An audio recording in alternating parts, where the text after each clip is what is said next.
За последние 2 года, по крайней мере, несколько моих знакомых мне рассказывали историю о том, как они пытались въехать в Южную Осетию. Надо сказать, успешно въехали, но предварительно им устроили, прям серьезный допрос на границе. Буквально 2 часа мурыжили, допрашивали. И как мне один из них сказал, ты знаешь, у меня такое ощущение, что въехать в Северную Корею гораздо проще, нежели попасть в Южную Осетию.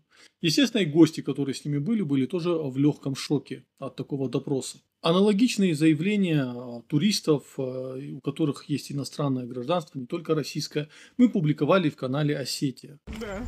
Здравствуйте, я гражданин Казахстана. В том году посещали Абхазию.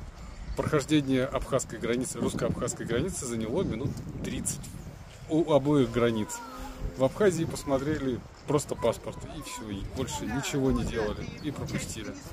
А сегодня на осетинской границе мы провели больше 4 часов.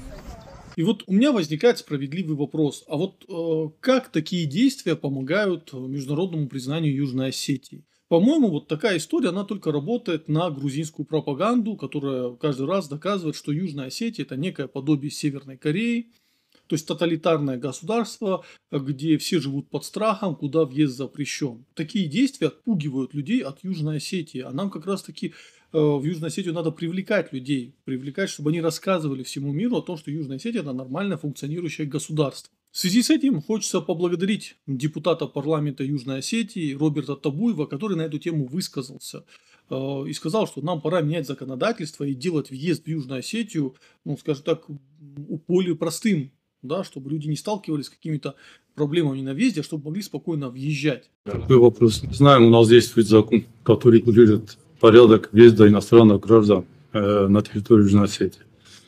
К сожалению, в последнее время часто поступают обращения, процедура вызывает много неудобств, к сожалению, это очень сильно сказывается на туристической деятельности, на торговых отношениях, и в целом много неудобств создает, когда кто-то приезжает там из родственников, из-за рубежа, то есть которые не являются гражданами Южной Осетии. С 2016 года закон не обновлялся. Не считаете ли вы, что мы совместно должны проработать и актуализировать, возможно, как-то внести некоторые послабления? Все-таки мы считаем, что если граждане въезжают на нашу территорию со стороны России, то есть они практически там проходят уже все необходимые проверки, все уже процедуры, которые необходимы. И, возможно, мы можем рассмотреть более упрощенный порядок въезда на территорию Южной Осетии иностранных граждан.